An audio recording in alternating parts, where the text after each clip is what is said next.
safest form of energy generation according to all the accepted worldwide energy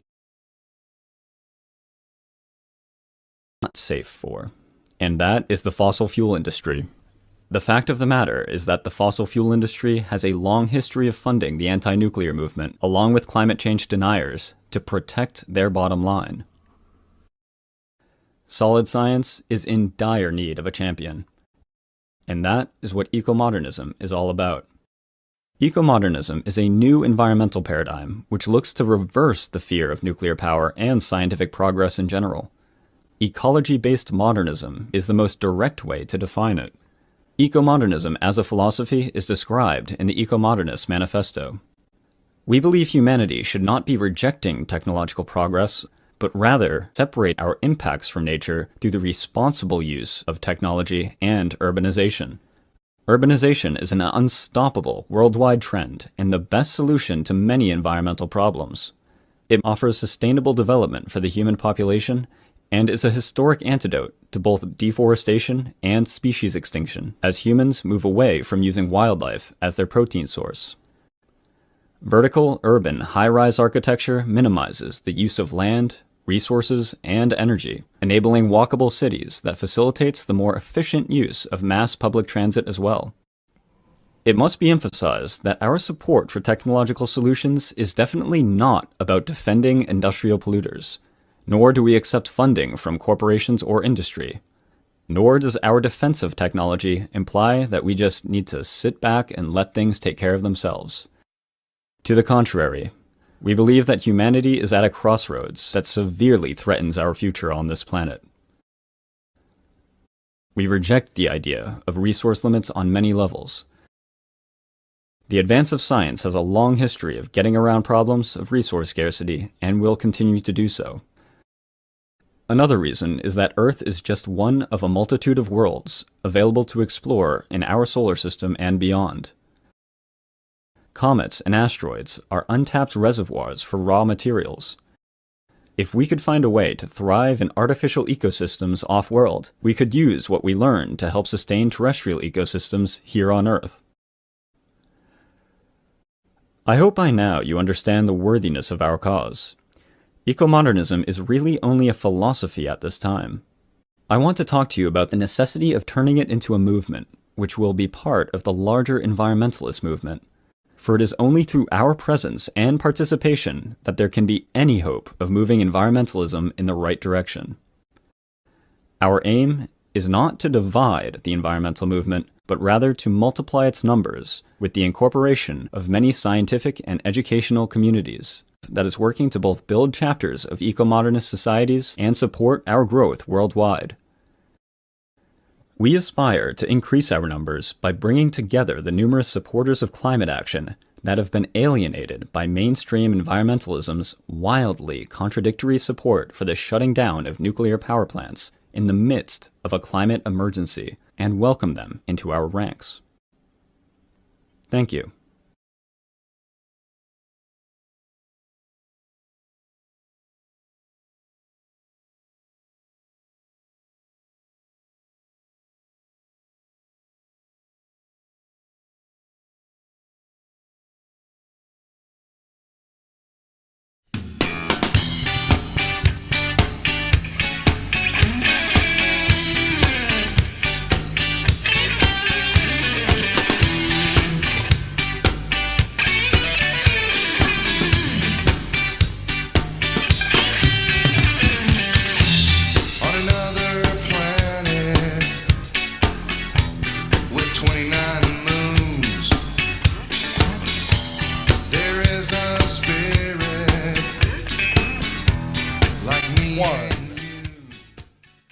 Hello and welcome to the program. This is the Ecomodernist channel live.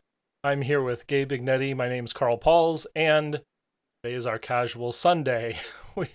We don't have a guest, but we do have some articles, and I'm going to get to those as soon as I put them on my right video source.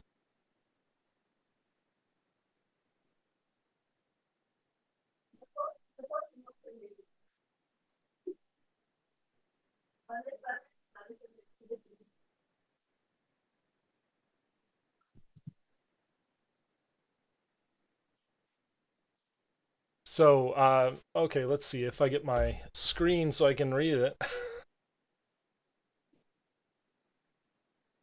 The first one, and Gabe, how you doing? Are you you're I'm good. reconfiguring? Okay, great.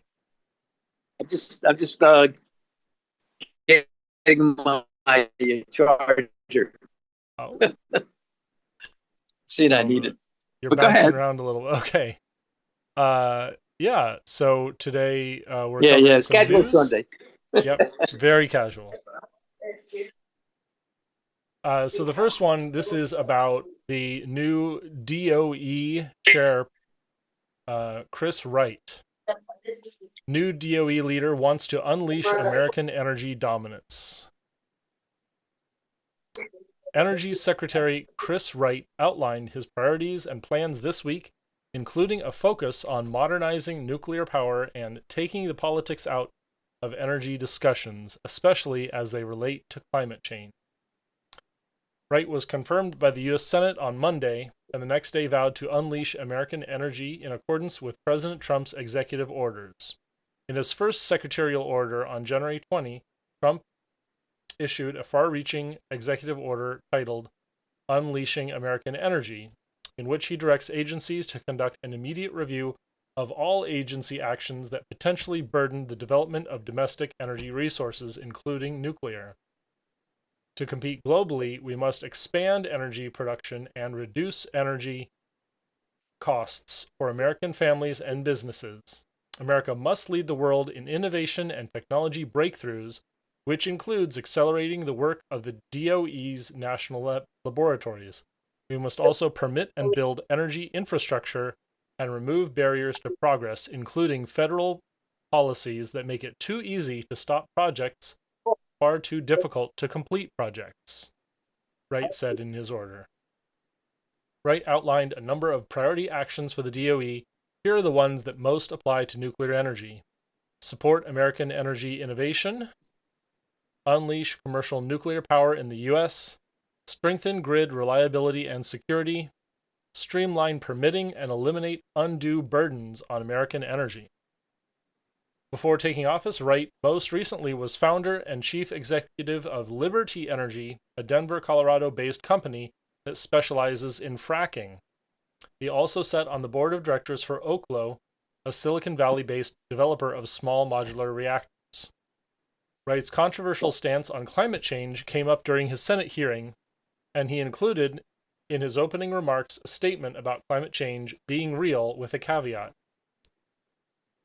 I've studied, spoken, written on it for 25 years, Wright said, but there's climate change, the physical science, and our understanding, and there is the words climate change used politically to pursue agendas that may or may not be at all related to what we actually know about climate change. He added there's no such thing as clean energy and dirty energy. Wright used the analogy of there's no free lunch, talking about energy and the trade-offs that have to be made depending on the energy source used. In parallel to Wright's taking office, U.S. reps from Tennessee, Chuck Fleischmann, and Republican Mark Beasley, a Democrat, launched the new bipartisan American Energy Dominance Caucus on Wednesday. The group will focus on raising awareness of all forms of American-made energy, promoting domestic energy production, and increasing energy security. Increasing the production of all forms of American-made energy, especially new nuclear energy, should never be a partisan issue, Fleischmann said in the news release. VC agreed, adding the energy security requires cooperation from both sides of the aisle. As the world faces rising authoritarian regimes using energy as a weapon, it's essential that we take control of our energy future. Very interesting. Gabe, you brought this to my attention, and this is from ANS News. ANS is a industry 501c6 organization that I had previously volunteered and been a member of. And we put on several events. One event in particular was pretty great to do promotion of new and emerging technologies in space. So I have a little bit of history with the ANS, and I generally think they are a good nonpartisan industry group. Any comments on this from you, Gabe? Well, one thing that was left out of that article that I know is that and is a bit controversial, maybe kind of edgy on his part, maybe kind of Trumpian in a way, but he doesn't believe there's such a thing as dirty energy. And even if climate change didn't exist, that would not be true. That's like totally ridiculous, but that's par for the course. I just wonder. I hope that the NRC, and I bet you that the NRC will really prune back the regulations.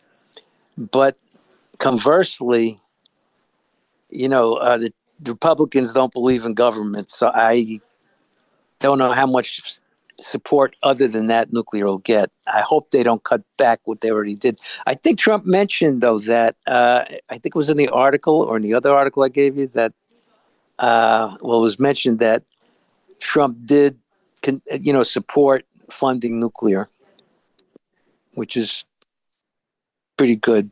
Yeah, and I think that this should be one of the lesser controversial appointments. But unfortunately, we do see folks calling him a climate denier, and he is, a little stronger on delineating between climate change, the science, and climate change, the political movement. And as you know, and I know, climate change, the political movement, has been used in the past to support bad policies, anti-nuclear policies, and like connections to unrelated. I mean, we both support the survival and security of the people in Gaza, but it doesn't connect to climate change. And crossing those lines is a bit of a confusion. Yeah, I'm not aware that they did that. Well, if you look at Greta Thunberg's actions, I think that's more what I'm referring to. Yeah. Well, that's okay though. I mean, Greta Thunberg, just like the rest of us, I mean, is pretty disgusted with what she sees, I'm sure, and there's nothing that says she has to not comment on other issues, of importance. So if that's all there is, that's nothing. I mean, I don't blame her for speaking out. Actually, I don't really. It's sort of the trying to connect everything. Everything's a climate issue, and well, not really. Yeah. I mean, and the anti-nuclear too. They are anti-nuclear, but at the same time, they don't. I mean, maybe with the exception of Sierra Club, I don't know that they're that out front about it. And as far as like the climate, I've never seen I've been to a lot of demonstrations against for climate action, and I've never seen anti-nuclear material there. Let's put it that way. I've never seen it in their literature. The Sierra Club has they got like a kind of a committee, a section, I don't know what you call it, that deals specifically with that. Mm-hmm. I mean, I remember I went to a demonstration many years ago with 350, and they all said, "Listen, why don't you all come join us? We're gonna go and we're gonna talk at the hearings about nuclear power, and of course, they were going to oppose it. So they were going to do that. That's the only thing I've ever seen locally. Yeah. But they never really. I don't know. There really wasn't a connection. I think that the problem, though, is that the very fact that they are anti-nuclear in their position makes them very hypocritical. And the idea of 100% renewable is anti-nuclear. Yeah. You don't have to say it, but that's what it is, So I guess that's the part. Mm-hmm. I guess that's the part where you could say it is anti-nuke, but it's not like overt, but it's like kind of saying it without saying it. Yeah. You know. Let's But I'll show up this. I'll bring up the second article, and this is the second.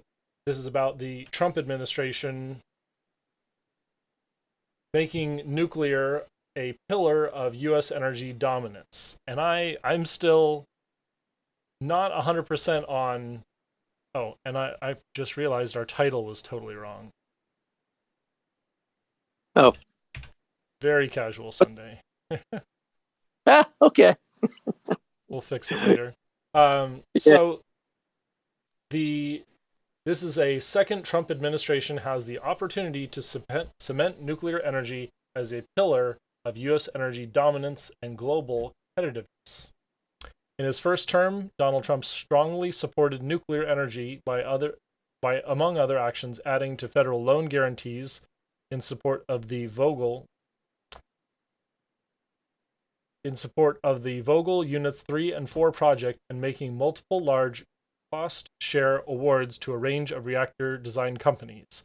Like that's the ARDP. Those actions helped the first AP1000s to reach commercial operations and accelerated development of other reactor designs, including Cairo's Hermes project. And I should disclose that includes my current employer, TerraPower. The Trump administration also negotiated an agreement with Poland to build American reactors there, which has continued to make progress. Despite profound differences on energy and climate with its predecessor, the Biden administration took care not to dismantle Trump's nuclear energy policies, instead preserving and building upon elements that aligned with its agenda. The Biden administration exerted diplomatic heft in support of nuclear energy and signed bills passed by Congress that provided new tax incentives for both existing and new reactors. John Kerry, the U.S. climate envoy under Biden, touted the prospective export of U.S. small modular reactors to Romania at COP26 in Glasgow and championed the goal to triple nuclear power globally at COP28 in Dubai. Also, during the Biden administration, U.S. export financing institutions issued letters of intent to support Polish reactor build program. In 2025, President Trump can keep the bipartisan streak on nuclear energy alive and well within the framework of his energy dominance strategy. His vision on energy policy hinges on increasing overall production, decreasing import dependence, and boosting exports. To be sure, President Trump's may intend for U.S. oil and gas production to be this agenda's primary beneficiary. But nuclear can and should play a critical role in supporting U.S. energy independence and export potential. In particular, the Trump administration could grow nuclear energy's place in the market by leaning into President Trump's policy instincts, lowering regulatory barriers, growing American manufacturing at home, and competing with Chinese technology abroad. First, the Trump White House could work with Congress to legislate permitting reforms.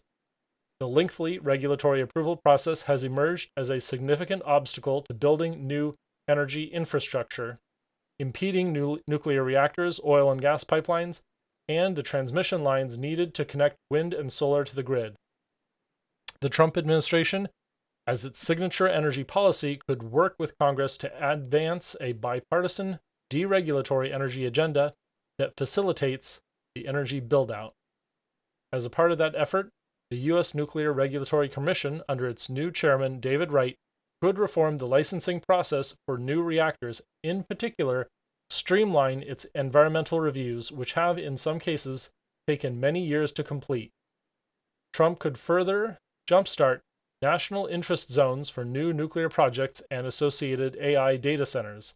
Such zones could have expedited permitting and other favorable terms. Second, President Trump could preserve and leverage the Loan Programs Office at the Department of Energy to accelerate nuclear deployment. President Trump mostly shuttered LPO in his first term, but it could be wielded to advance nuclear priorities. The office received $250 billion in expanded loan authority under the IRA and has roughly $200 billion in remaining authority to finance innovative clean energy technologies. The second Trump administration's Energy Department could leverage the existing loan authority to offer loans, catalytic financial products to new innovative nuclear designs. Further, he could retain and expand funding for nuclear reactor deployment elsewhere within the Energy Department. DOE has received billions in new bipartisan funding to help build and deploy new nuclear. However, some of that funding is housed within new offices, such as the Office of Clean Energy Demonstrations created during the Biden administration. The Trump administration may intend to undo changes to the department's organizational chart, but should not toss the funding along with it.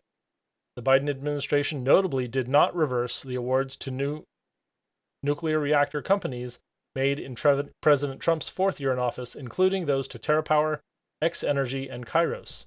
Instead, Biden officials negotiated and implemented those awards. Third, the incoming Trump administration can expand the International Development Finance Corporation and direct it to make certain number of nuclear investments within a defined time period.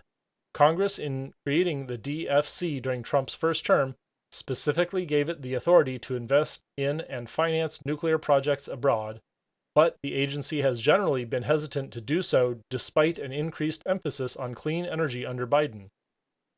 DFC authorization expires in October 2025. Congress, in reauthorizing the DFC, can explicitly call upon the agency to dedicate time, resources, and staffing to nuclear. Related to this, Trump can work with Congress to raise the default rate cap for the Export-Import Bank. EXIM has traditionally played an important role in supporting U.S. nuclear exports, but could do more with tweaks to its rules. It is subject to a statutory 2% default rate cap, which requires the bank to freeze lending if exceeded. That rate is uniquely restrictive among export credit agencies, and U.S. exporters have identified the cap as an impediment to their competitiveness. Beyond raising the cap, Congress could also seek other solutions to this issue in EXIM's upcoming reauthorization, including exempting specific categories of transactions from counting towards the cap and/or granting the EXIM Board of Directors discretion to exclude certain financing from default rate calculations. To this end, both EXIM and the DFC could accept or consider technology evaluations from other offices and agencies like the NRC, DOE Office of Nuclear Energy, and the LPO, Loan Program Office. Loan officers within these agencies face the difficult task of evaluating technology risk across myriad sectors. Their colleagues elsewhere in the U.S. government, like the NRC and DOE, have the relevant expertise and are already evaluating new reactor designs that could lower deployment costs. Relying on interagency coordination can increase administrative efficiency and cut red tape. President Trump's National Energy Council, be led by Interior Secretary Doug Burgum, could explore options to leverage EXIM and DFC to help finance the scale-up of U.S. advanced nuclear in partnerships with allied export credit agencies and development finance institutions. The list of countries keenly interested in adopting U.S. SMRs and advanced reactor technologies is growing. To meet that demand and head off Chinese and Russian competition, the U.S. states can enter into co-financing partnerships with close allies like the UK to build order books of specific reactor designs of mutual interest and advance them towards cost maturity. Taking the path outlined above would not require any significant departure on President Trump's part. Energy Secretary Chris Wright has touted nuclear power as low-emission, weather-independent power source with small land impact and huge scaling ability that can provide both electricity and high-temperature process heat. Democrats, for their part, should hope that Trump, Wright, and Burgum succeed if they pick up where Biden administration left off on nuclear energy. I feel like I need a break. This is this is. You don't have to read the whole thing. Oh, there's not much left. Okay. But just a comment on that in the last part, how they talk about expanding the sales of nuclear reactors. I think that, and especially if Trump, does it like something crazy in Gaza or Iran or something, or Canada or any of these places. I mean, the way that Trump has just tarnished the American brand, Mm-hmm. that list might contract. Yeah. Depending on political circumstances. So, I'm that's something I'm concerned about. I mean, I see signs. I think he's not the same Trump he was. I think I think there's clear signs, and I've saw a psychologist. I saw a video where this psychologist was saying that he has clear signs of dementia. So, and I don't know how long he's going to be in, tell you the truth, if that's the case. But all of this could go really south. Mm-hmm. Yeah, there is a lot going on, and it would be great if we had like a real mature policy arm that was not captured by politics. But unfortunately, I think that a lot of what we see is politics that is used as policy used as a political weapon, and that's par for the course, and in a very in a very amateurish way as well. Yeah.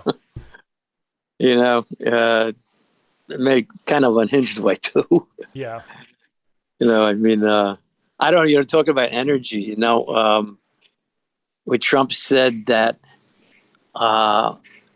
we don't need Canada for anything. They supply a lot of energy to the United States. Mm-hmm. And someone was saying that if the Canadians really wanted to make a point, they could shut off the power right in the middle of the Super Bowl. just to show America that, kind of put us more in a reality check. Let's put it that way. Yeah, and it is difficult to justify a lot of the tariff decisions when we really aren't as independent as the partisans out there might want to believe, left or right. Like, we can't cut off fossil fuels overnight. We can't replace nuclear energy in New York in the blink of an eye. Those are policies that never worked, and it's crazy to think that they could work that way. So it's unfortunate that we don't have physical reality in play in politics as often as we should. Yeah. I know. It's wild. Theus Beckers describes it as the Twilight Zone. Yeah. It's really wild. It's really wild. But I look forward again to deregulating the nuclear, the NRA. Mm-hmm. NRC, yeah. Yeah, the NRC. I'm sorry, the NRC. And I tell you what, too, I think they might get rid of the Endangered Species Act, too. I bet you that's on the chopping block. And, remember we had a guest on, I forget who was talking about, I think it was, I forget, Tom Blees. He was talking about how California could provide water for the state from Colorado, but the Endangered Species Act is preventing that from happening. And this is the thing with all these regulations. You have this debate, and we get into it with nuclear and this and that. Mm-hmm. But the law in general is kind of a very structured and impartial. Maybe theoretically impartial, but that's not necessarily good when it comes to regulations, because like in the case what Tom Blees was mentioning, it really stands out. Mhm. Instead of talking about whether or not we should have regulations, I think a better conversation is whether these laws, if Congress should have the right and the power to override the law, the particular regulation, under certain, if they want. So, in other words, if California, if it's a matter of California turning into a desert or losing one species, that's the law would require that they preserve the species, but Congress could override that. So, I think that would make a lot more sense. This is strange, isn't it? The reverse of the dismantling of the Biden cafe standards, and so when on one hand we have the right for states to make their own decisions, and yet the Trump administration, the Trump Supreme Court tried to dismantle those cafe standards based on California and their economic biases towards the largest market in cars. And yet here we are trying to reverse it so that your state's policies get muted by the federal policies instead of the reverse. And it's yeah. Well, I mean, it's situational. Yeah. I think like states' rights is all, and an individual freedom and all that has always been a GOP thing. But and if you remember, they were making such a stink about Obama having too much power as president. Right. So, yeah. So, I mean, these are the kind of things that state, when they say state rights, individual freedom, and that, it's all, the real goals are not that. Right. Those are they'll throw that out the window. It's just like with free trade. They threw that out the window, and it's just, these are kind of things that are really not solid. They're just transient, depending on who's in charge and what the real goals are. Let's put it right. Yeah. And that's a big problem for the nuclear industry. When you have a capricious administration who wants to undo the policies of the previous, and we get into this tit for tat situation, which causes, a general instability for anyone trying to build something that takes more than 4 years.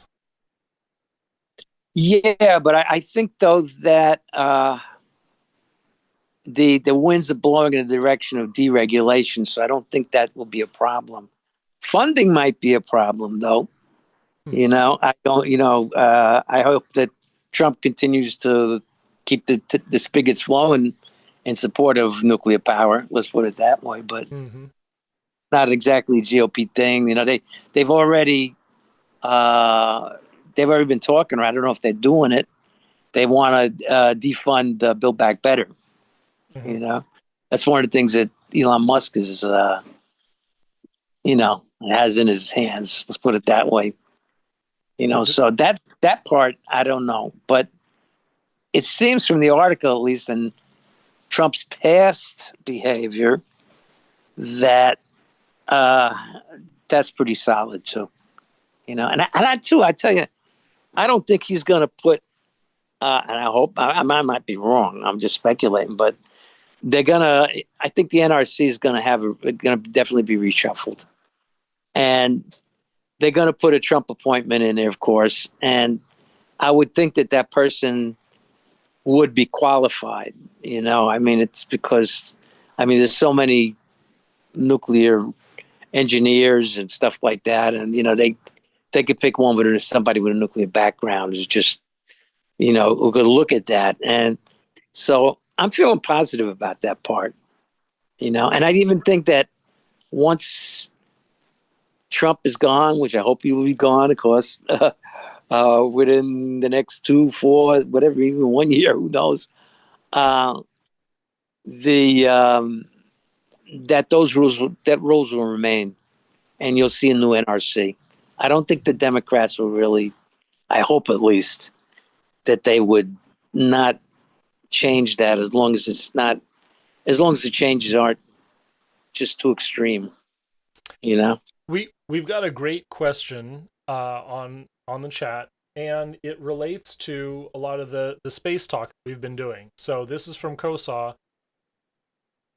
Do you think that the SLS will get canceled? And let's speculate as to why it might be canceled. Of course, the Department of Greedy Entrepreneurs, DOGE, or government efficiency, if you believe what's written on the label, is dismantling a lot of government services. And the question is whether or not these services are more efficient than something that might occur in the private sector. And of course, SLS would be competing directly with SpaceX. Say what SLS? Space Launch System. Okay. So it's an American super heavy lift expendable launch vehicle used by NASA.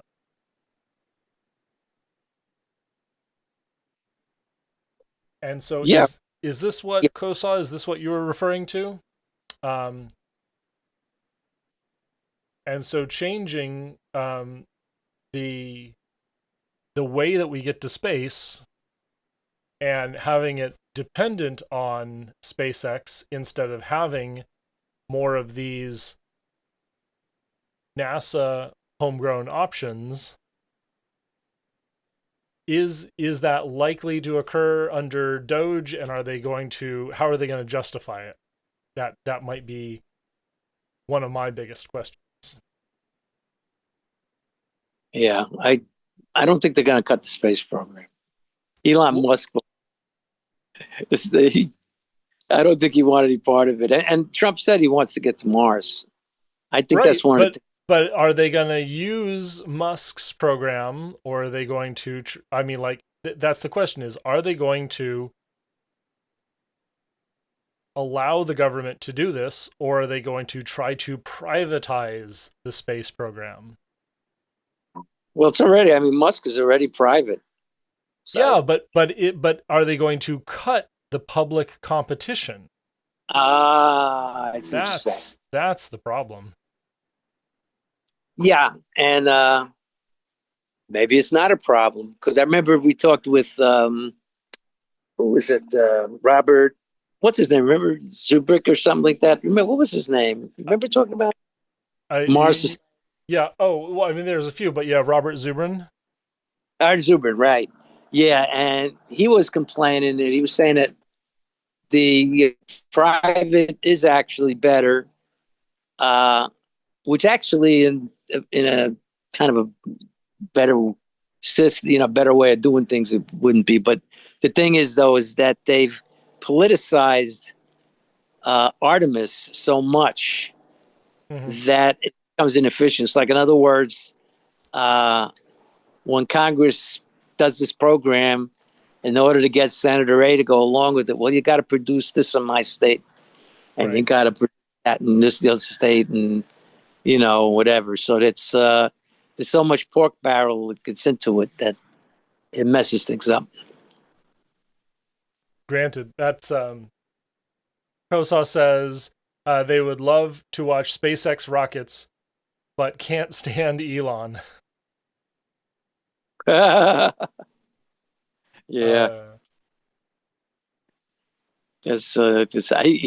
I tell you what, he's not good businessman.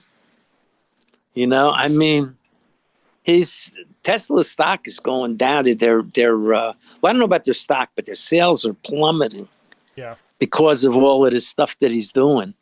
I mean, if he was smarter, he'd be way more behind the scenes. I mean, he could have dumped a shit ton of money on for Trump without being so out front and a Nazi salute. Eesh, you know, I mean, as a businessman, you don't do that. That's as bad as when Trump did fellatio on the microphone. You know, there's that. And the point of Trump doing that crazy stuff is flooding the zone. If okay, this is diverging into politics, but let me. That's okay. For anyone who is pro or anti, the way that the Trump machine works is that you are able to confuse the defense, confuse the people who are trying to manage all of these different attacks and all of these different vulnerabilities that you might try to take advantage of, like doing crazy stuff at his speeches and his crazy events where he says the most ridiculous things. But that's not what we should be worried about. We should be worried about actual policies. Yeah. And so when you get your attention span flooded by all of the crazy stuff that he says at speeches and the, grab him by the hoo-ha stuff, you're not paying attention to policies. And if none of that works, then, salutes and microphones and, leaks from old Hollywood tapes and flights on the Epstein planes doesn't matter, because the actual policies are still going through. Yeah. And those policies, I mean, it's, the media is, sensationalism has dollar signs all over it. So the media is always going to go in that direction.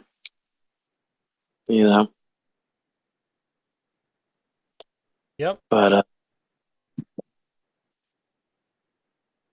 yeah. So we live in interesting times, that's for sure. Yeah. Oh, yeah. I mean, if like truth is stranger than fiction, I guess. I mean, I wonder if anybody was in an alternative universe, let's say, that's just like ours and didn't have Trump and everything, if they were to write a novel that really was described exactly what was going on, I wonder if people would say that this is so bizarre. It's just, it's like, it's just like, nah, no way. Yeah. I mean, the world is crazier than we think. It's one thing I've learned from all of this.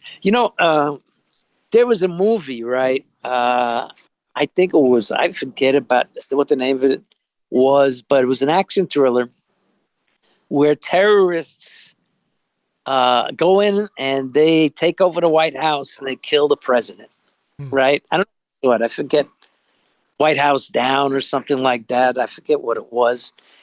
And I saw this a number of years ago, right? And this was during Obama years. And I said to my wife, actually, I said that this is ridiculous. He said, they wouldn't let it in. Nobody would get through, And then, what do you know it? A guy walks, months later, some guy with a knife walks right into the freaking White House, Yep. And it's like, well, so, it's just like, it's hard to predict things, I guess. I don't know. Yeah. Well, it's good to see everyone out there, everyone supporting our live broadcast across a number of different platforms, but mostly the chatters we see, they are on Twitch. So thank you. You can reach us on twitch.tv/Soyaddle. That's Seattle without the C and add in the soy. So if you want to be a part of that conversation, that's where we are. Yep. And we did have a guest, but we had a last minute cancellation. So that's why we're doing our casual thing. because we want to kind of keep the momentum going, you know. Yeah. And I think it was a conversation, tell you the truth, Yeah. you know. And so into the future, we will have guests. I think I've been talking with Amy Lang Kawamura. She's a Fukushima prefecture resident and is an author who is trying to publish her memoirs of Fukushima and the realities of living in that city, Fukushima City, and that region. The what else? We've got a number of different guest opportunities, and as well, if you have a guest or if you have someone you'd like to see us speak with, you can always make a suggestion. You can contact us at Ecomodernist1 on X. You can contact us via our website at ESNA.earth. And my personal Twitter X is Carl Alex Pauls. So a number of different opportunities. If you have topics you want to cover, we've been recently discussing a lot of space and a lot of AI. And there's a great regenerative agriculture person that I spoke with recently. And I think that he has sort of the scientific rigor to bring us the other perspective. Of course, we've interviewed Ag Bio World on this program, and I think having someone who takes the regenerative policies and shows how they have a science backing would really be productive.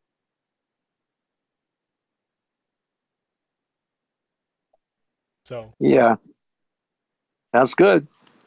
Well, I guess we kind of covered everything. Maybe it's about time to sign off. I don't know. I think that sounds good. I mean, we don't have a lot going on. I have a busy life, of course. Unfortunately, I keep making myself more busy all the time.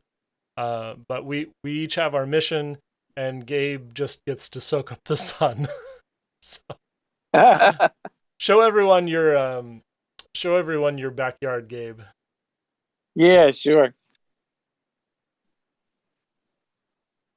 Yeah. It's really nice. I'm in Kissimmee, Florida. I'm like 25 minutes from Disney World and Universal and SeaWorld, and I love it out here. That's great. Yeah.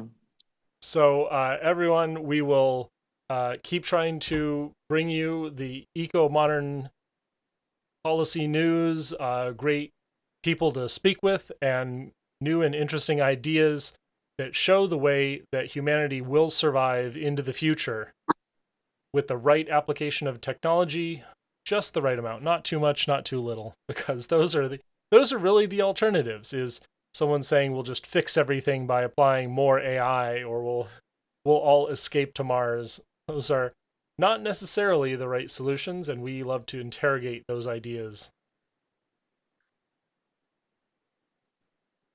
So I will sign off now. Thanks everyone for your contributions. This has been the Ecomodernist Channel Live.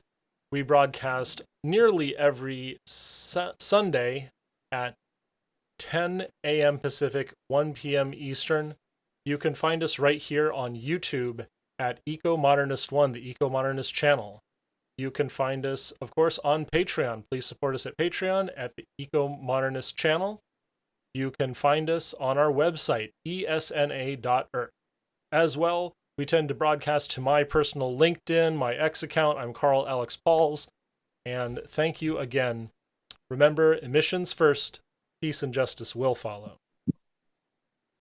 I want to speak to you about a new organization called the Ecomodernist Society of North America. I'm here because we are in the midst of a potentially monumental ecological crisis. It is only through a new environmentalism 2.0 that progress can be made. We believe that our only hope for human advancement and even human survival is through the exponential advance of science in the service of humanity. Ecomodernism is a new environmental paradigm which looks to reverse the fear of nuclear power and scientific progress in general. Ecology-based modernism is the most direct way to define it.